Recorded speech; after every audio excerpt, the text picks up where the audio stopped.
வணக்கம், hi, hello, welcome to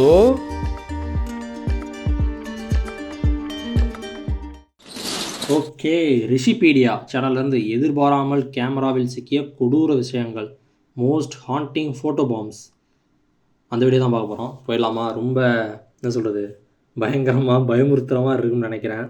start. Disclaimer. ஃபாரின்லலாம் photo பாம்னு ஒன்று சொல்லுவாங்க. அது என்னன்னா, இப்போ நான் என்ன செல்ஃபி எடுக்கும் போது வேற யாரோ ஒருத்தர் ஃபோட்டோவில் வந்தால் அது ஃபோட்டோ பாம். இல்லை நாங்கள் ஃப்ரெண்ட்ஸ் ஒரு 4 பேர் சேர்ந்து ஃபோட்டோ எடுக்கும் போது 5ஆவதா யாரோ ஒருத்தர் வந்தால் அது ஃபோட்டோ பாம்.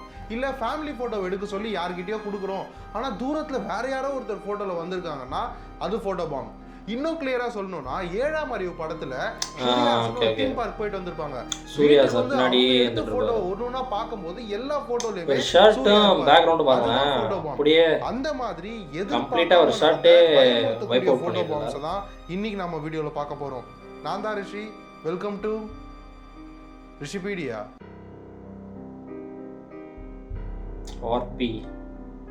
கிறிஸ்டினாவும் கெவனும் இந்த மாதிரி டாபிக்கெல்லாம் நான் கொஞ்சம் சீரியஸாக வச்சுக்கணும்ல. கிறிஸ்டினாவும் கெவனும் கல்யாணம் ஆன உடனே தனியா பேசலான்னு யாருமே இல்லாத ஒரு மலைக்கு போய் பேசிட்டே இருக்கும்போது 2 பேரும் செல்ஃபி எடுத்திருக்காங்க. ஆனா செல்ஃபி எடுத்த அப்புறமா தான் தெரிஞ்சிருக்கு போட்டோல இருந்த 3 பேருமே நல்லா இருந்தாங்கன்னு. அவங்க குழந்தையோட முதல் பர்த்டேக்கு செலிப்ரேட் பண்ணினே இருக்கும்போது அவனுக்கு உடம்பு சரியில்லாம போயிட்டதுனால ஹாஸ்பிட்டல் கொண்டு போயிருக்காங்க. அப்போ அந்த டாக்டரோட ஒரு போட்டோவும் எடுத்திருக்காங்க.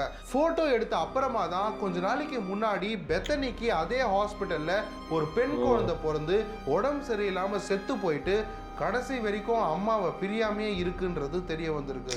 பொண்ணுக்கு ஸ்கூல்ல லீவ் விட்டாங்களேன்னு சொல்லி ஒரு அப்பா அவங்க பொண்ணை பீச்சுக்கு யாருமே இல்லாத இடத்துக்கு கூட்டு போய் விளையாட சொல்லியிருக்காரு. விளையாடிட்டே இருக்கும்போது ரொம்ப அழகா இருந்ததுனால ஒரு போட்டோவும் எடுத்திருக்காரு.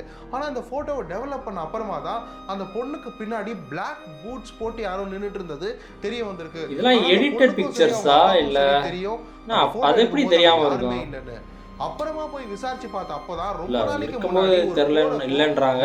எடுத்ததுக்கு அப்புறம் தான் தெரியுது இந்த இடத்துல தான் வந்து இருந்தாங்க.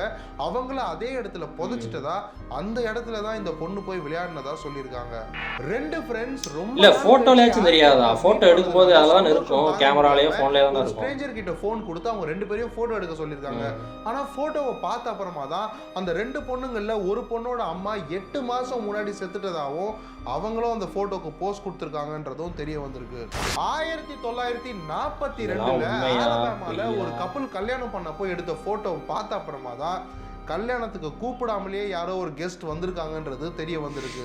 வேவரி ஹில்ஸ் இருக்கிற கென்டக்கில ஒரு பாழடைஞ்ச ஹாஸ்பிட்டல்ல ரொம்ப நாளைக்கு முன்னாடி 10,000 பேஷண்ட் செத்து போனாங்க. அப்போ மேரின்னு ஒரு பேஷண்ட் வலி தாங்கவே முடியாம எந்த டாக்டரும் அவங்களுக்கு ட்ரீட் பண்ணாததுனால பண்ணி செத்துருக்காங்க. அவங்க இன்னமும் அதே ஹாஸ்பிட்டல்ல தான் இருக்காங்கன்னு ஆதாரமா எடுத்த போட்டோ. வெறும் 14 வயசாகிற சினேட் அவங்க புதுசா வாங்கின ட்ரெஸ்ஸை போட்டு பார்த்து கண்ணாடி முன்னாடி செல்ஃபி எடுத்து அதை ஃபேஸ்புக்ல போட்ட அப்புறமா தான் சினேடோட ஃப்ரெண்ட்ஸ் பின்னாடி கண்ணாடியில என்ன தெரியுதுன்னு சொல்லியிருக்காங்க. இங்கெல்லாம் நம்ம எப்படி போர் அடிச்சா உட்காந்து சீரியல் பார்ப்போமோ அதே மாதிரி ஃபாரின்ல எல்லாம் போர் அடிச்சா மீன் பிடிக்க போயிடுவாங்க.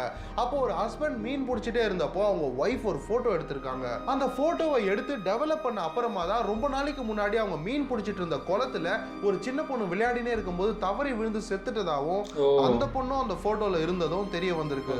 ரிசால் ஹை ஸ்கூல்ன்றது உலகத்திலேயே அதிகமான பசங்க படிக்கிற ஸ்கூல்னு கின்னஸ் வேர்ல்ட் ரெக்கார்டே பண்ணிருக்கு.